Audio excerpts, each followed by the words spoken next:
Hello, everyone. The book that I'm presenting this week is The Minutemen and Their World by Robert Gross. Gross is Professor Emeritus at the University of Connecticut. He graduated from the University of Pennsylvania in 1966, and he received an MA in 1968 and PhD in 1976 from Columbia University. Gross has taught at Amherst College, the University of Sussex, and the College of William and Mary, as well as at the University of Connecticut as a professor of early American history. His specialty is in the social and cultural history of the United States, and the book I'm reviewing today was quite well received, earning Gross the Bancroft Prize in American History, which is awarded each year by the trustees of Columbia University for books about diplomacy or the history of the Americas. Gross is also currently working on a book called The Transcendentalists in Their World, which is due to be released next year. It is a social and cultural history of Emerson and Thoreau and the community of Concord, where they lived, and I would be interested in reading that book to see how it connects to the book which I'm reviewing for you today, and potentially could act as like an update to the book that I read.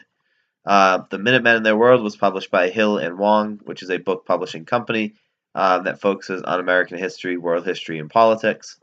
The book is definitely a book which is geared towards academics and informational use rather than entertainment purposes. There's a ton of information in it from a variety of sources, journals, letters, the statistics in it. It's very a dense book which details community life of colonists in Concord, Massachusetts. That would definitely be an excellent source for academic and educational purposes. The scope of the book, it's about the town of Concord, Massachusetts, and how the purpose of Concord, or the people of Concord, sorry, got involved in the American Revolution and the role they played in the events of the Revolution. Begins with a focus of life in Concord prior to the events of the Revolution, mostly late 1760s, early 1770s, and then discusses the issues which arise in Concord, leading to divisions in the community, um, and ultimately their entering into the American Revolution. Um, Gross also then looks at the aftermath of the American Revolution from the perspective of Concord, from the people in Concord, and looks at how the town reacted uh, and established itself after the war. The thesis presented in the book is that the revolutionary ideas and ultimately the revolution began in Concord as a result of local issues within Concord which threatened to destroy the community. Originally, early in Concord's history, the people of Concord, they lived essentially in their own world, had their own government, their own way of life, their own religious beliefs, and other social aspects in that community. But that community was threatened to be destroyed by internal problems such as religious division, threats by some to secede, to form their own towns and communities because, for instance, the school's location was not feasible for people living in northern Concord. Differences over who should be the church's minister. Uh, in addition, as families were growing and the community was getting bigger, there was not enough resources and land available for everyone for children to receive as inheritance. So many individuals were forced to emigrate to New Hampshire, to Maine, and this led to the gap between social classes widening as only the ultra wealthy who had a lot of land were able to sustain their lifestyle, provide inheritance to their children. So this results in division as well. As a result, when the British began to take action, which the colonists thought was unfair, they thought was a tax on them, such as the Stamp Act and acts like that hurt, colonists felt hurt them. Um, the community was able to come together against the British Crown, which became a common enemy, um, because they already were facing difficult situations within the colony that were going to get worse from these actions of the British Crown. Um, Interestingly, and I'll get into this later as well, most people fighting in the Continental Army from Concord were not from the upper class. They were rather the poor, the middle, poor, lower class, average individuals that are going to serve and fight the British.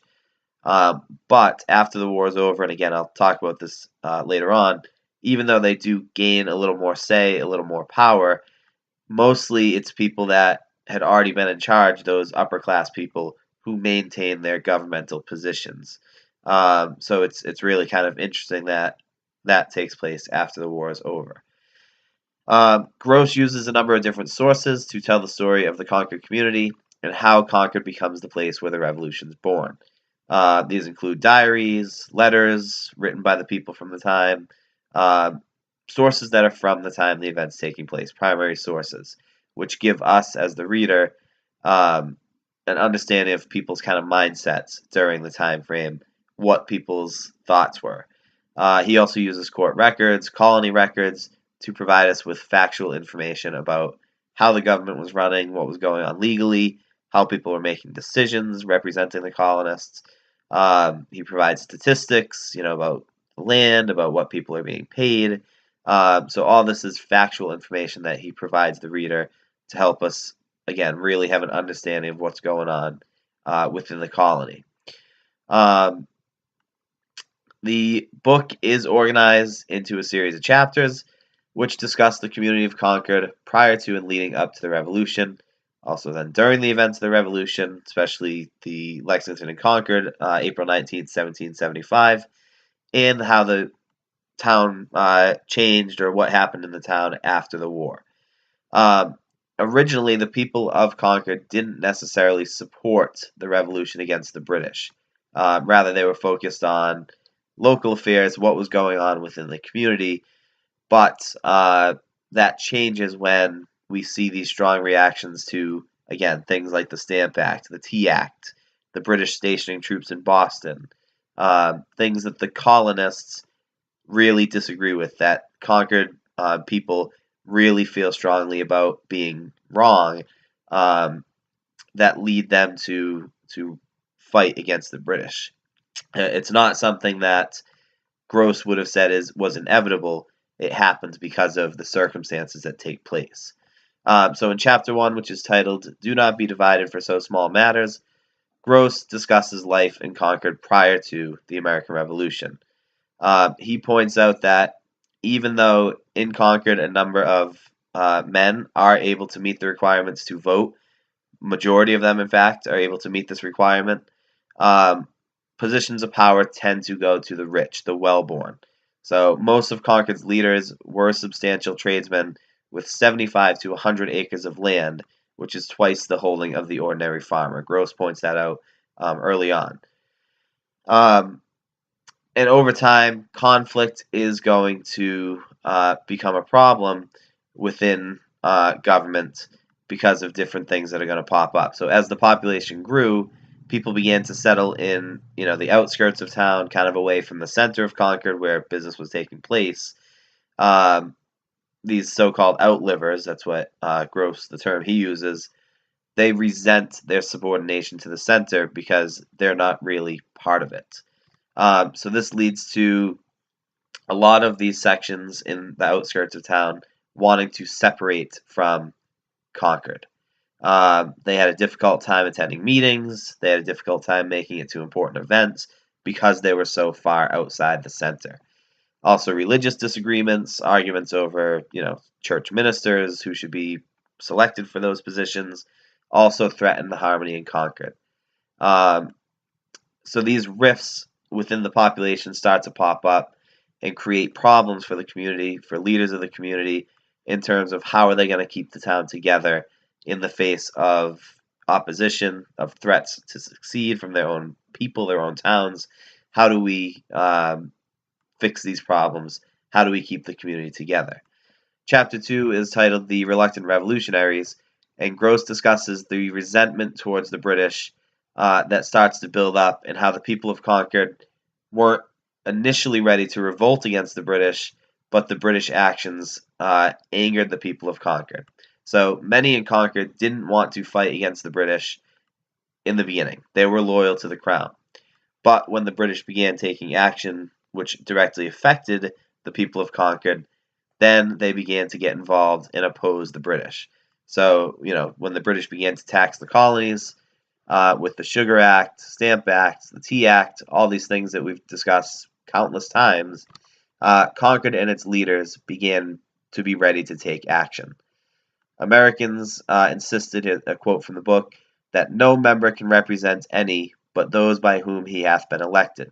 If not elected, he cannot represent them and, of course, not consent to anything on their behalf. So that whole idea of no taxation without representation. If the person is not elected, they cannot represent the individuals.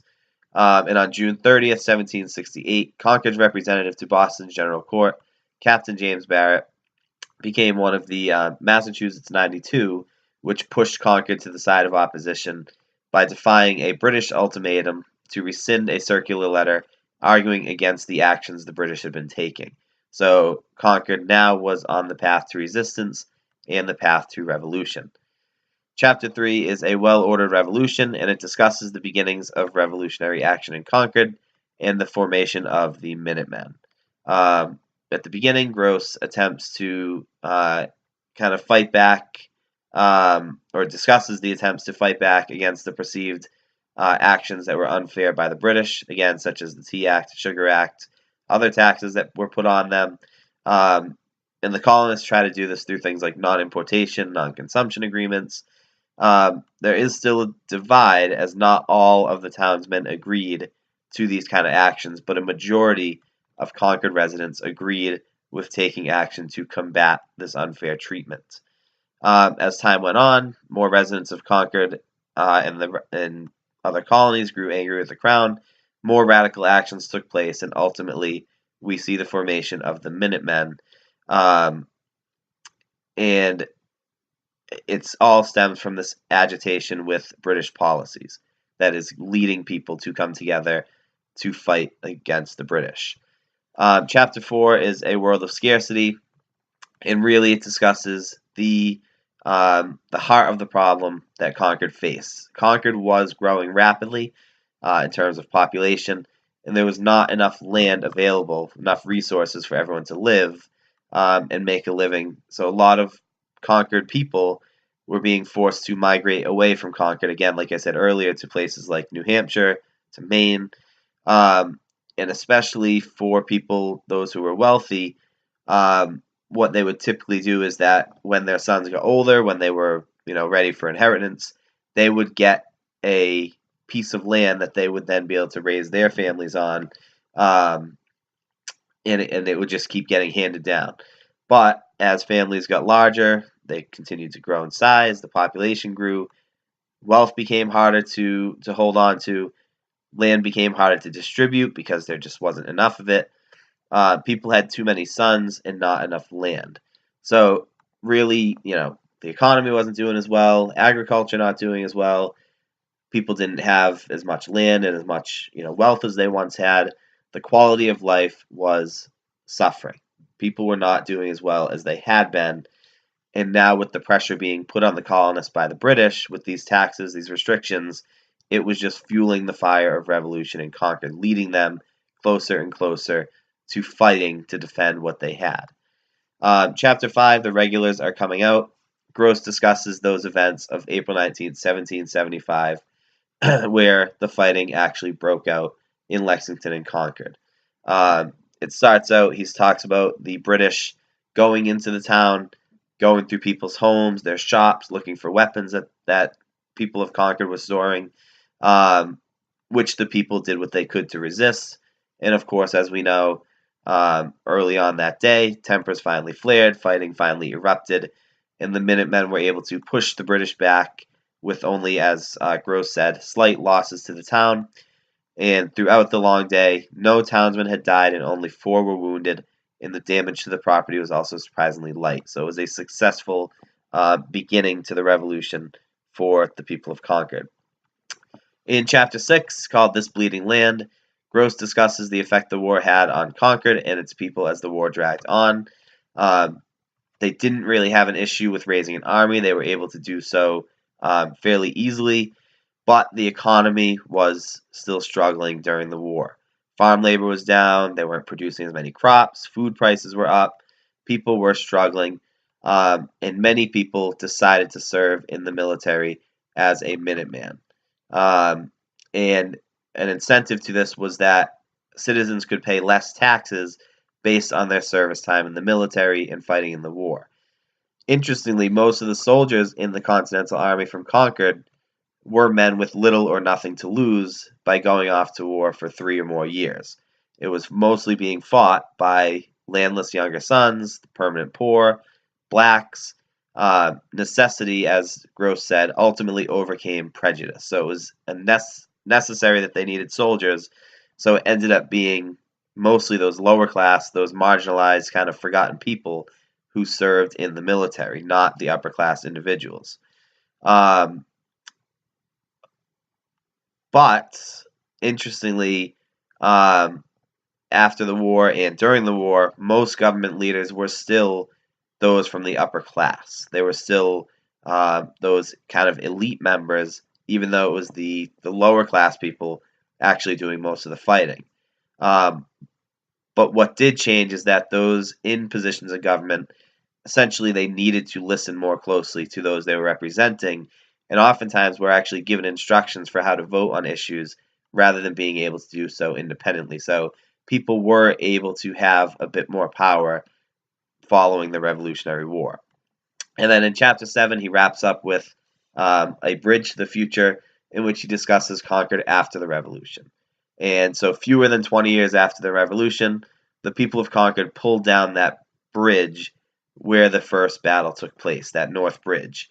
And we see really a lot of improvements taking place, new roads, highway improvements taking place in Concord. Business is doing much better. People are succeeding business-wise. There's new opportunities for social life, new clubs and organizations that pop up. Ironically, though, these new clubs, these new social activities, are founded by a new association called the Social Circle, which was a gathering of political and social elite in the town. And what kind of becomes interesting is that these, new social clubs, the new social leaders from these different groups, it actually kind of separates them from everyone else, so that it's kind of like breaking up this common identity throughout the community. It becomes like a bunch of different identities.